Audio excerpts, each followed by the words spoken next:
Good evening. Welcome to my YouTube channel.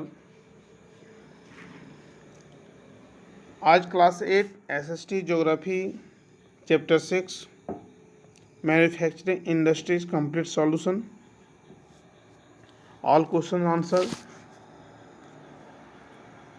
Let's start.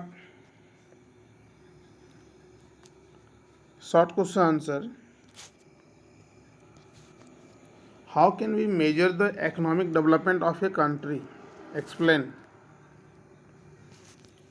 We can measure the economic development of a country by its industrial development.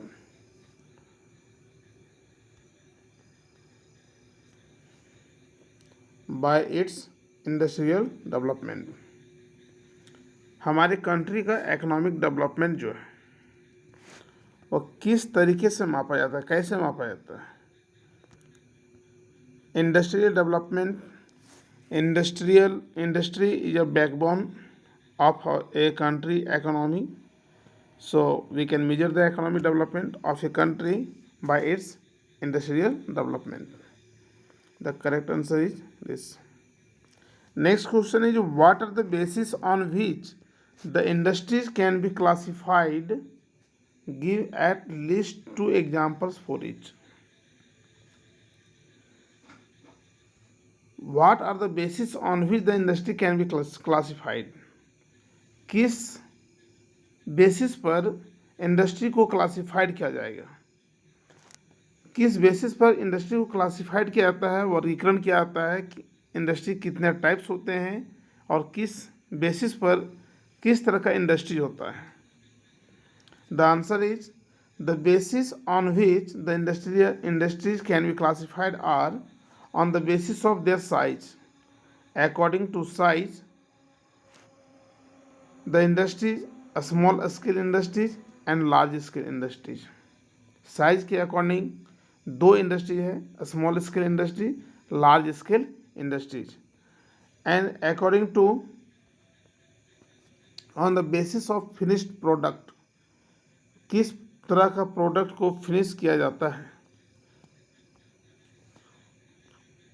Finish product के basis पर industry है basic industries, consumer goods industries. Basic industries manufacture the goods and supply for the other industries. तो basic industry and consumer goods industry. Consumer goods industries क्या है? The products converted into usable and valuable, more valuable, and we can directly use the product. जब consumer industry है तो वहाँ से हम लोग प्रोडक्ट को डायरेक्ट यूज कर सकते हैं, और बेसिक इंडस्ट्री में प्रोडक्ट तैयार होने के बाद फिर से इंडस्ट्री में जाता है उसको यूजेबल बनाने के लिए. Next, on the basis of the source of raw materials. किस एरिया में, किस रीजन में किस तरह का सोर्स रॉ मटेरियल्स कैसा अवेलेबल है, उस पर डिपेंड करता है कि वहाँ पर किस तरह का इंडस्ट्रीज होगा. इंडस्ट्री का टाइप क्या है वो डिपेंड करता है raw materials. Example for agro based industries, जो एग्रीकल्चर से रिलेटेड होगा, एग्रीकल्चर प्रोडक्ट्स का यूज करके एग्रो बेस्ड इंडस्ट्रीज होगा. Forest based industries, they are the examples. Next, on the basis of ownership. अब इंडस्ट्री का ऑनरशिप कैसा है उस पर डिपेंड करता है कि इंडस्ट्री का टाइप क्या होगा. अगर कैपिटलिस्ट है, बहुत पूंजीवाद है, पैसे वाले हैं तो बड़े इंडस्ट्रीज होंगे. पैसे कम खर्च कर रहे हैं तो छोटा इंडस्ट्रीज होगा. ऑनरशिप अगर पब्लिक सेक्टर में है, आप प्राइवेट सेक्टर में है तो प्राइवेट इंडस्ट्री होगा, पब्लिक सेक्टर में है तो गवर्नमेंट इंडस्ट्री होगा. तो example, public sector that means government industries run by government. And private sector में इंडस्ट्री किसी इंडिविजुअल पर्सन के लिए है जो अपने बेनिफिट के लिए करता है. Next question is, state any 3 non geographical factors. 3 non geographical factors that affect the location of an industry, किसी भी इंडस्ट्रीज के लोकेशन को अफेक्ट करने के लिए नॉन जियोग्राफिकल, जियोग्राफिकल में क्लाइमेट आता है, तो नॉन जियोग्राफिकल फैक्टर्स में आपका आ जाएगा गवर्नमेंट पॉलिसी कि उस एरिया में इंडस्ट्री जहाँ लगाया जा रहा है वहाँ गवर्नमेंट की पॉलिसी कैसी है, गवर्नमेंट का सपोर्ट कितना मिल रहा है, उस पर डिपेंड करता है कि इंडस्ट्री लगेगा या नहीं। कैपिटल कितना इन्वेस्ट कर सकते हैं, मैनेजमेंट कैसा हो सकता है, उस पर डिपेंड करता है कि उस एरिया में इंडस्ट्रीज का क्या इफेक्ट है। Next question 4, name 5 industrial regions of India. 5 industrial regions of India are Mumbai Pune region, Hooghly region in the West Bengal, Bengaluru Tamil Nadu region, Chota Nagpur region जो झारखंड में है, और next 5 Gurgaon Delhi Meerut region. All the regions of 5 industrial area, 5 regions of industrial regions in India.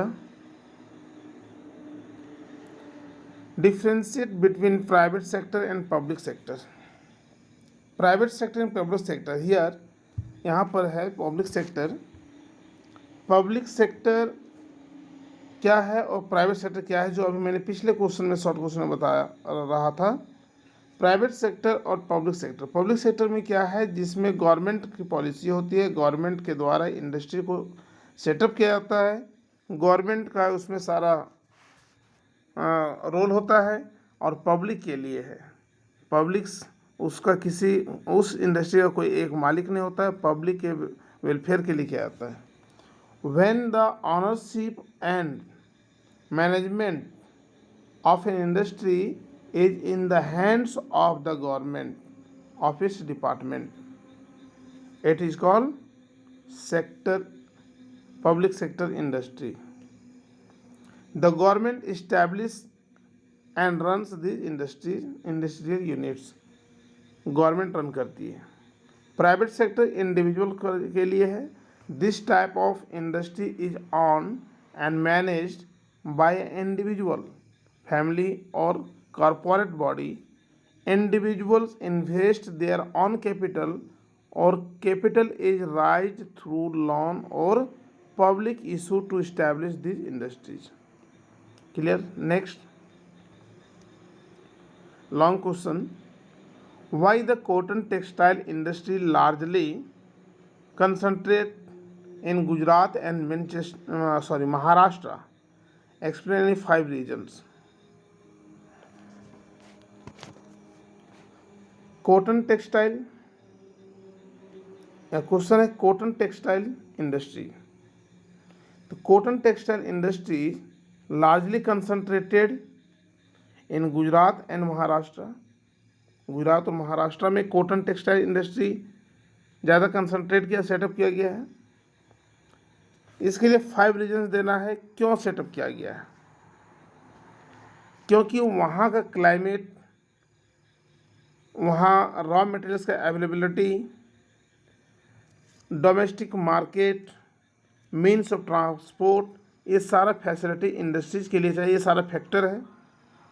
जहाँ पर ये सारे facilities हैं वहाँ पर इस तरह के इंडस्ट्रीज को सेटअप किया जा सकता है। तो first region is availability of cotton. Cotton industry है, टेक्सटाइल इंडस्ट्री, तो कॉटन अवेलेबल है। The humid climate of the area helped in the growth of cotton. वहाँ का जो क्लाइमेट है वो कॉटन को ग्रो करने में हेल्प करता है। So cotton is readily available in the area. Next, warm and humid climate. Warm and humid climate. Warm and humid climate क्या है, is favourable for spinning and weaving. Warm and humid climate is favourable for spinning and weaving. Large domestic market, घरेलू बाज़ार जो उपलब्ध है बहुत बड़े area में। It has a large domestic market. Developed means of transport, industries का production goods को एक्सपोर्ट इंपोर्ट करने के लिए मीन्स ऑफ ट्रांसपोर्ट का फैसिलिटीज़ होना चाहिए। जो अच्छा develop means of transport facilities उस एरिया में है। Transport including accessible port of facilities, port भी अवेलेबल है क्योंकि Maharashtra and Gujarat both are situated in coastal area along the Arabian sea. Arabian sea के कोस्टल एरिया में गुजरात में महाराष्ट्र का है। कांडला सी पोर्ट हो गया, मुंबई सी पोर्ट हो गया, इस तरह से बहुत सारा सी पोर्ट है जहाँ से एक्सपोर्ट इंपोर्ट हो सकता है आसानी से। Means of transport facility available है। अवेलेबिलिटी ऑफ लेबर, लेबर भी पूरा अवेलेबल है जिससे आसानी से लेबर मिल जाता है। Both labour skilled and unskilled. Skilled mean जिसको नॉलेज है काम करने का, और अनस्किल्ड मतलब जनरल लेबर जो काम करने का नॉलेज नहीं लेकिन काम करता है। नेक्स्ट क्वेश्चन लॉन्ग का 2, state the factors which have helped in the development of the IT industry in Bengaluru. Bengaluru में IT इंडस्ट्रीज, बेंगलुरु में IT इंडस्ट्रीज, बेंगलुरु में IT इंडस्ट्रीज का डेवलपमेंट में किस तरह का फैक्टर हेल्प किया जो वहाँ पर IT इंडस्ट्री डेवलप है। जानते हैं कि बेंगलोर में जो IT इंडस्ट्री डेवलप है इंडिया का, वो वर्ल्ड का सबसे बड़ा डेवलप इंडस्ट्री है।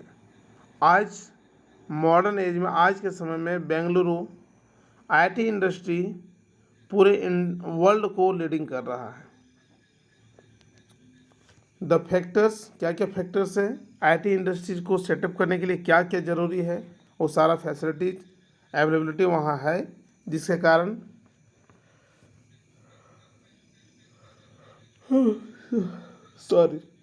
जिसके कारण इंडस्ट्री को बेंगलुरु में सेटअप किया गया। The city has emerged as a major centre of engineering education. Availability of well qualified and relatively low cost scientific and technical personnel, an ambient climate throughout the year, good infrastructure and communication network, the incentives by the state and central government. All these factors helped in development of the IT industry in Bengaluru. Next question is, explain with suitable examples how a basic industry is different from a consumer industry. In your opinion, which one of the two should be given priority and why? Suitable example के साथ explain करना है कि basic industries consumer industry से कैसे different है, और आपके ओपिनियन से दो इंडस्ट्रीज को प्रायोरिटी दिया गया क्यों। Which one of the two, कौन से इंडस्ट्रीज को ज़्यादा प्रायोरिटी दिया गया और क्यों दिया जाएगा। तो किसको प्रायोरिटी दिया जाना चाहिए देखना है। बेसिक इंडस्ट्री क्या है और कंज्यूमर इंडस्ट्री क्या है, जो मैंने शॉर्ट क्वेश्चन में एक्सप्लेन किया। शॉर्ट में बेसिक इंडस्ट्रीज वैसा इंडस्ट्री है जहाँ पर प्रोडक्ट को फिनिश करने के बाद फिर इंडस्ट्रीज भेजा जाता है, मतलब प्रोडक्ट इंडस्ट्रीज के लिए ही फिनिश्ड होता है। वहाँ जब प्रोडक्ट फिनिश्ड होता है तो वो डायरेक्ट हम लोग यूज नहीं कर सकते, उसको यूज करने लायक बनाने के लिए फिर से इंडस्ट्री में भेजते हैं। तो फर्स्ट प्रिपरेशन होता है प्रोडक्शन का, फर्स्ट कन्वर्ट किया जाता है, फिर कन्वर्ट करने के बाद यूजेबल बनाने के लिए फिर से इंडस्ट्री में भेजा जाता है।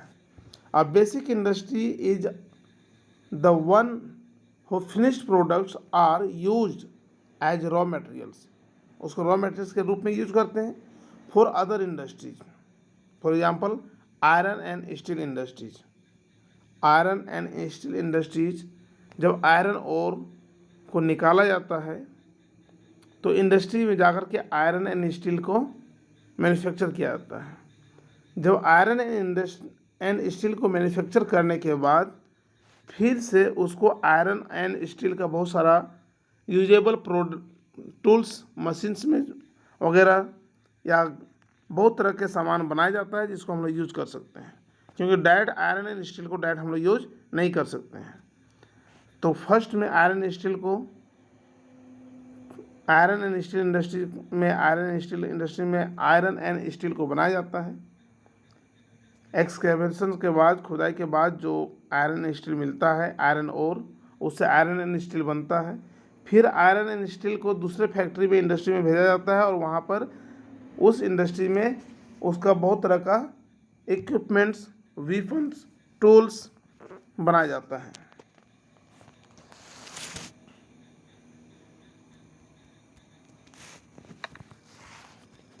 Next, consumer goods industry is one which produce goods for direct use by consumer. Consumer means जो यूज करता है, तो वैसा प्रोडक्ट जिसको हम लोग इंडस्ट्री के बाद डायरेक्ट यूज करते हैं। जैसे एग्जांपल के लिए edible oil, tea, soap, bread, radio, etc. In my opinion, आपका भी ओपिनियन कुछ होगा, हम अपने ओपिनियन के अकॉर्डिंग बता रहे हैं। In my opinion basic industries should be given priority. Basic industry को ज़्यादा प्रायोरिटी दिया जाना चाहिए, because it provides industrial base for the manufacture of many other industrial products, क्योंकि ये दूसरे इंडस्ट्रियल प्रोडक्ट्स के लिए वो प्रोडक्ट्स तैयार करता है। Next, what is the importance of manufacturing industries for your nation like India, explain. Manufacturing industries का क्या इम्पोर्टेंस है किसी भी राष्ट्र के लिए? जैसे भारत है तो भारत के लिए क्यों ज़रूरी है? इंडस्ट्री, मैंने पहले ही बताया कि industry is a backbone of a country economy. किसी भी देश की आर्थिक स्थिति, आर्थिक के लिए यह एक रीढ़ के समान है। Industry not only converts raw materials into a much useful finished products, but in this process it performs multiple tasks. In short,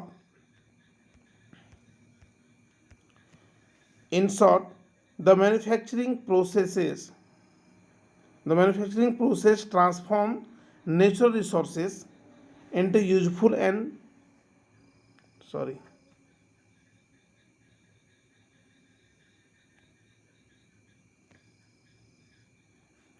into useful and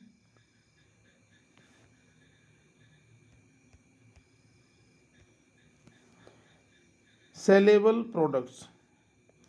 It also generates scope for employment and increases national earning through local and foreign trades. Industry जब setup होता है केवल product ही नहीं देता, केवल manufacturing ही नहीं होता, बल्कि उस इंडस्ट्री को सेटअप करने के बाद उसमें काम करने वाले बहुत सारे लोगों को रोज़गार मिलता है, बहुत सारे अनएम्प्लॉयमेंट को एम्प्लॉय बनाया जाता है, बहुत सारे लोग पैसे इनकम करते हैं, लोकल और फॉरेन ट्रेड का डेवलप होता है, and industrial labour earn more wages than an agriculture labour. जो एग्रीकल्चर लेबर है उससे ज़्यादा इनकम इंडस्ट्री में होता है। Thus industries play an important role in making a country economically prosperous. Clear?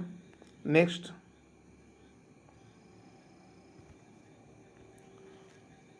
why the iron and steel industry considered basic to the industrial development of any country? Question है why the iron and steel industry considered basic to the industrial development of any country. किसी भी country के लिए basic में इसको consider किया गया है। Name any 4 major iron and steel plants of India and their location. India का कोई भी 4 बताना है और उसका लोकेशन भी। 4 major iron and steel plants of India and their location. यहाँ पर ये नहीं होगा, आंसर यहाँ से है। Iron and steel industry is the backbone of modern civilization. It provides an industrial base for the manufacture of many other industrial products. Thus, it is basic to the industrial development of any country. The next question is name 4 major iron and steel plants of India and their location. उसका answer है 4 major iron and steel plants of India and their location are TISCO at Jamshedpur in Jharkhand first, ISCO at Burnpur in West Bengal,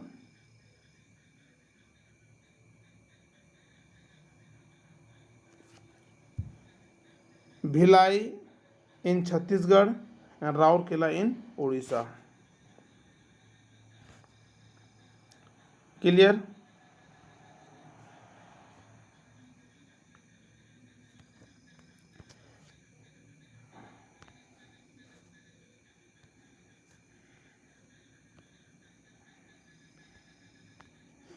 thank you. सारे revision किए, question सभी आप revise कर सकते हैं यहाँ मेरा यूट्यूब चैनल से, और कंटिन्यू वीडियो को देखिए, रिवाइज कीजिए।